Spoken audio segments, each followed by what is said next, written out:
What is this game? What is it? This is Bananas.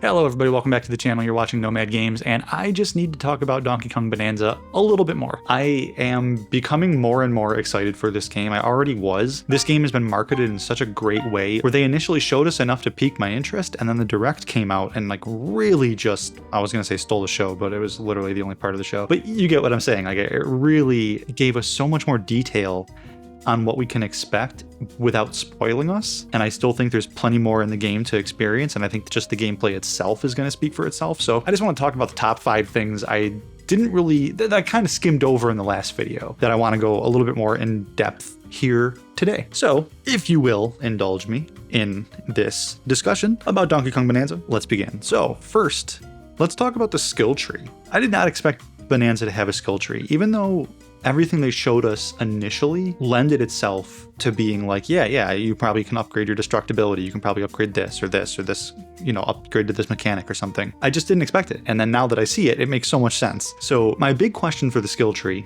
for all your skill points and stuff like that, is like, do you have to pick a lane or can you spec out everything? You know what I mean? Like, do you have to pick like, oh, I want his destructibility, but then you sacrifice his movement or something like that? Maybe not sacrifice, but like you just don't put as much into it. Like, I don't know. I imagine it's going to be a lot simpler than that. I think it's just going to be as many skill points as you get, as you decide to get. You can just upgrade everything. The point of the skill tree is to upgrade your mechanics. So you can upgrade how powerful your punch is, your sonar, which we'll talk about in a second. That's a huge thing for me specifically, because there's a huge concern I had with this game that the sonar now kind of helps. Another thing about the skill points and the skill tree is just like, it gives you something to work for. You know what I mean? Like, I think that's always a good thing in games, unless it's horrifically implemented like it has been in some games. Having a skill tree almost never hurts. It's always just something to be like, oh yeah, I want to upgrade this, I want to upgrade this. It kind of gives you something to look forward to as you go along. So I think earning skill points throughout playing the game and upgrading your mechanics and your abilities is going to be a big thing for the game. And another thing that I thought was cool was you can actually get skill points to unlock new abilities. So we saw the turf surf, but then they showed off that like you can unlock the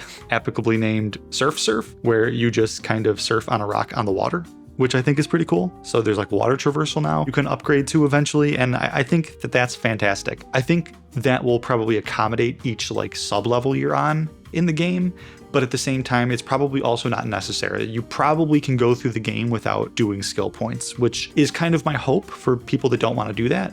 But also, you know, I would like it to be a big benefit when you do upgrade your abilities. So speaking of abilities and mechanics, let's talk about that a little bit. So as far as mechanics go, I just want to say right off the rip, the gameplay loop looks incredible. It looks like it's consistent, nonstop fun, which I'm really excited about. However, you are traversing these sub-level terrains that are complicated in 3D and almost 4D in the way you can interact with them and things like that. And you can pause and take in the scenery with your little like huts and stuff that you can make, and you can do other things that aren't just constantly smashing things. So it looks like you have good control over the gameplay loop, but it looks like if you want to just be nonstop, you can. Like, you can just rip out a rock, surf on it down a mountain, start smashing, jump up, dive, turn into a bonanza. It looks like there are so many ways to have fun in this game that makes me very excited. So very smooth, very fluid gameplay. It looks like something that it has probably been in all the trailers, but just some things go over my head. It looks like you can just like clap or slap to grab collectibles, like the gold and the bananium chips and stuff like that. Like, you can just slap your feet or clap your hands and kind of collect them within a radius. That skill looks like it is also upgradable, so you can like make it so it has more of a radius, so you can like grab things from further away just by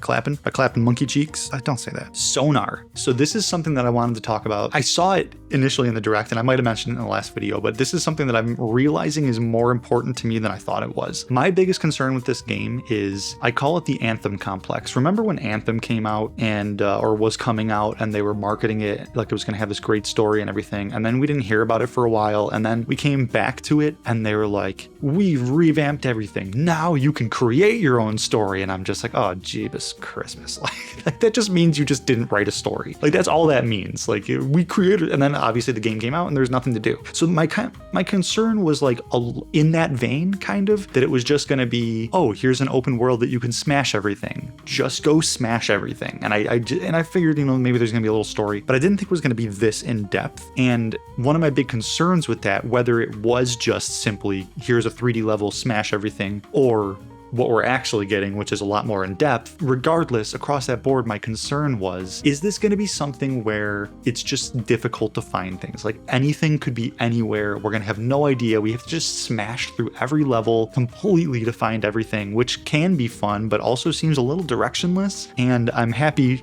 to learn that there's a sonar, which I think will help mitigate that a lot. So if you're in an area where you think there might be collectibles or there might be Banandium gems, you can use your sonar, also upgradable, and for your sonar radius, and then you can see if there's stuff around. And I'm sure some stuff won't show up on the sonar and you will have to destroy it for. But yeah, that was just one of my big concerns was, is this just going to be like an empty sandbox where we can do anything, which sounds like those words that I just said to sound like good things, but they're really not. It just means you didn't make a game, as evidenced by many, many games that claim this is an open sandbox. You can do whatever you want. And it's just like, yeah, well, why don't you kind of guide me? And like, I don't know. So that was my concern. My concern is now much less. I think this is a huge help. Rambling on the sonar is over. Here's something, I guess it's kind of mechanic related because it's talking about Pauline singing can unlock certain areas. What are these seals that quote unquote someone left behind? Am I missing something? Is that like an obvious thing in the direct where it's like, yeah, they explained it later. It was the Void Company or whatever, or what? Or like, is there something else? Because the way they phrased it, where they're like, you can even use Pauline's voice to unlock these seals that someone left behind. Am I missing something on that? What is that?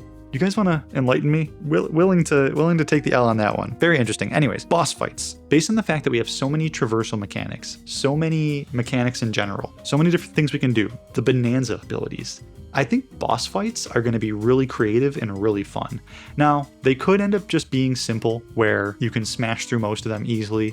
But if this game is made by who we think it possibly is made by, or even if it's not, I feel like with this variety of gameplay mechanics, that the bosses will have some complexity to them. Like, oh, maybe you should, you can smash through them if you want to, but it's easier or more satisfying if you use this mechanic or this one. So I think boss fights are going to be creative and fun. What do you guys think? Ancient Ruins, it looks like they show how many Banandium gems are in each one, so that's kind of good. I guess that's good for like the collectathon aspect of it.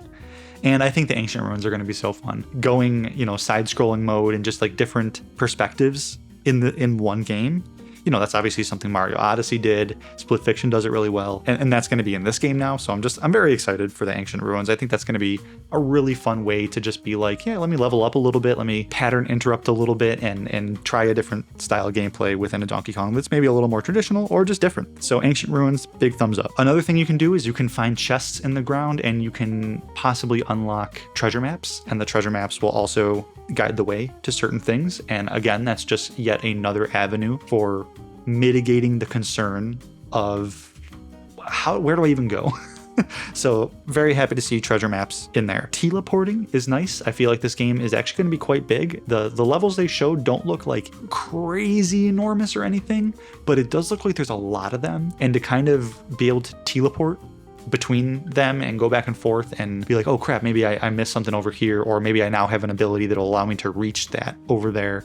I think that's really cool to kind of bounce between the worlds. So the mechanics in this game, they all look very thought out, very thoughtful, and I think it's going to make for a smashing time. I don't know why I'm manifesting Nigel Thornberry. Another quick one here is the customization. So clothes are called breeches, first of all. That's very important. I love that. I love the word breeches. And breeches have specific benefits to it. And I guess my question for this very quick section is, are the benefits like necessary or just helpful? Like, for example, bringing it back to Breath of the Wild, it's just fresh in my mind because I'm playing the Switch 2 edition. You go into certain areas where they're very cold and you have to wear warm doublets or clothes or, drink elixirs that make you resistant to cold and things like that. Are the breeches in this game going to be necessary, or are they simply just helpful? Hopefully they aren't necessary, but you do get a good benefit if you use them, or at least like a minor benefit. You know what I mean? Just like that. I think that's a good balance to go for. Not necessary, but a little benefit. That's probably what it's going to be. And I also hope they didn't like show all the customization. I hope there's still like a lot more fun things in the game to discover as far as customization goes.